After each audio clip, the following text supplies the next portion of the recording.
Hello বন্ধুরা, মাই cafe চ্যানেলে আপনাদের স্বাগত। আর আমাদের ভিডিও যারা আপনারা প্রথমবার দেখছেন তাদেরকে অসংখ্য ধন্যবাদ। তো বন্ধুরা, একটি বড় নিউজ উঠে এসছে, সেটা হচ্ছে রোজ ভ্যালি নিয়ে। আপনারা যারা বিগত কয়েক বছর আগে রোজ ভ্যালি করতেন, বা যারা রোজ ভ্যালির এজেন্ট ছিলেন, বা যারা রোজ ভ্যালিতে পয়সা রেখেছিলেন, সেই সমস্ত মানুষদের জন্যই আজকের এই ভিডিওটিতে আপনাদেরকে জানাবো আপনারা সেই টাকাটি কিভাবে ফেরত পেতে পারেন। সেই টাকা ফেরত পাওয়ার জন্য কোন ওয়েবসাইট থেকে আবেদন করতে হবে। নতুন একটি পোর্টাল চালু করা হয়েছে, সেই পোর্টালটি কোন পোর্টালে আবেদন করতে পারবেন, পোর্টালে কিভাবে আবেদন করবেন, কত তারিখ থেকে এটার আবেদন শুরু হয়েছে, সমস্ত ডিটেলস তথ্যগুলো থাকছে আজকের এই ভিডিওটিতে। সেই জন্য ভিডিওটি অবশ্যই আপনাদের সবার জন্য গুরুত্বপূর্ণ। ভিডিওটিকে স্কিপ না করে প্রথম থেকে শেষ পর্যন্ত মন দিয়ে দেখতে থাকুন। চ্যানেলে প্রথমবার হলে সাবস্ক্রাইব করে পাশের বেল আইকনটিকে বাজিয়ে রাখুন, কারণ আমরা এরকমই গুরুত্বপূর্ণ হেল্পফুল আপডেটগুলো আমাদের চ্যানেলে দিয়ে থাকি। তো চলুন আজকের ভিডিওটিকে শুরু করা যাক। তো বন্ধুরা, অনস্ক্রিনে দেখতেই পাচ্ছেন রোজ ভ্যালি অ্যাসেট ডিপোজাল কমিটি থেকে এই নোটিশটি পাবলিশ করা হয়েছে। Chairman honourable justice Dilip Kumar Seth, এখানে দেওয়া হয়েছে room number 401-402, 4th floor 5, mango lane, Kolkata 7,00,001। এটা হচ্ছে সেই কোম্পানির অ্যাড্রেস, যেটা আমাদের কলকাতাতে মেন হেড অফিস। এখানে বলা হয়েছে রোজ ভ্যালি গ্রুপ অফ কোম্পানির আমানতকারীদের উদ্দেশ্যে এই বিজ্ঞপ্তি দেওয়া হয়েছে। অর্থাৎ যারা এজেন্ট ছিলেন বা যারা করেছিলেন রোজ ভ্যালির কোনো একটা বই, কোনো একটা টাকার সংখ্যা দিয়ে, তাদের জন্য এই বিজ্ঞপ্তি পাবলিশ করা হয়েছে। নিচে এখানে বেশ কিছু order number, memo number mention করা হয়েছে। নিচের দিকে এখানে কি বলা হচ্ছে একটু দেখে নেব। State of West Bengal organise অনুসারে বলা হচ্ছে মহামান্য কলকাতা উচ্চ আদালতের, অর্থাৎ কলকাতা হাইকোর্ট 11 মে 2015 এর নির্দেশ সম্মানীয় বিচারপতি শ্রী দিলীপ কুমার শেঠের নেতৃত্বে অ্যাসেট ডিপোজাল কমিটি প্রস্তুত হয়।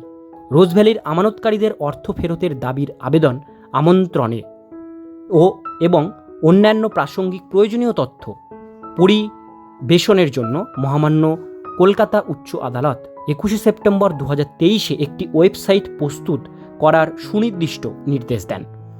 মাননীয় অ্যাসেট ডিপোজাল কমিটি 18 মার্চ 2024 এ নিম্নোক্ত নির্দেশ দেন। অর্থাৎ বলা হয়েছে যে কলকাতা হাইকোর্ট বলেছিলেন 21 সেপ্টেম্বর 2023 সালে একটি ওয়েবসাইট প্রস্তুত করবার কথা বলা হয়েছিল।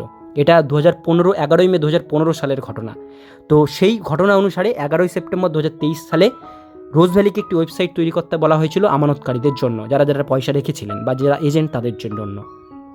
এখানে বলা হচ্ছে এই যে আপডেটটি, এটি 18 মার্চ 2024 তারিখ থেকে এটা কিন্তু চালু হয়েছে, এই মাসের 18 তারিখ থেকে।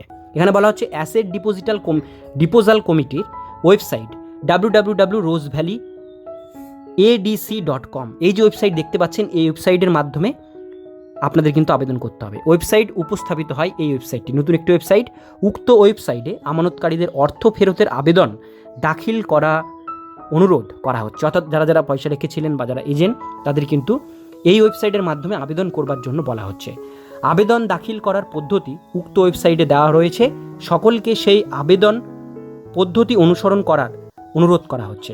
আবেদনের নিরীক্ষা ও যাচাই করে সাপেক্ষে অর্থ ফেরতের প্রক্রিয়া কার্যকর হবে। অর্থাৎ বলা হচ্ছে আপনারা সেই ওয়েবসাইটে গিয়ে সমস্ত ডিটেলস তথ্য দেখে নিয়ে তারপরে আপনারা ওয়েবসাইটে পয়সা ফেরত পাওয়ার জন্য আপনারা সেটা আবেদন করুন।